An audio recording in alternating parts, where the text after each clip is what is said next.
And a man who's had enough of it like me is none other than Barnaby Joyce, the former Deputy Prime Minister. Because again, as I said, the CSIRO tells us today that power prices are going to keep going for the best part till 2030, and Chris Bowen is calling Peter Dutton a racist. This whole thing is insane, Paul, and it gets insaner by the day.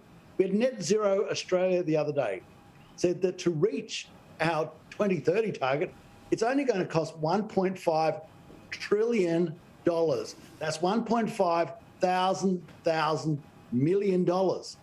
And Net Zero Australia, and this is from Princeton University, it's their group, says to meet our 2060 target, I know it's 2050, but they say 2060, $7 to $9 trillion. Now, in adjusted terms, Paul, that is more than the recapitalisation and rebuilding under the Marshall Plan of Western Europe after the Second World War.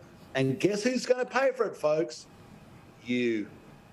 Now, I've seen a million opinion polls, as you have, which people say, do you want action on climate? Yes. Are you willing to pay for it? Hell no. If you are willing to pay for it, it's really the top end that's willing to pay maybe as much as $1,000 a year. The reality, of course, is that it's everyone from the bottom end to the top that are paying way more than an extra $1,000 a year. At what point do you think politically people wake up and say, you know what, there is an option here at an election, whenever it comes in 24 or 25, we can slow the damn pace and get back to reality? Well, it's happening now, Paul.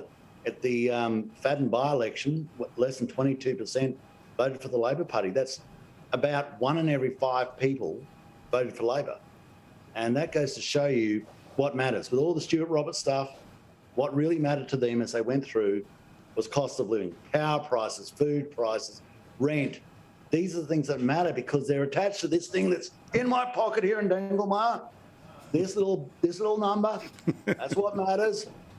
It's a skyrocket. The skyrocket matters. And if you've got no money, you've got no dignity. I mean, Vicky went down the coast and she thought the accommodation would be really dear. Wasn't. You know why?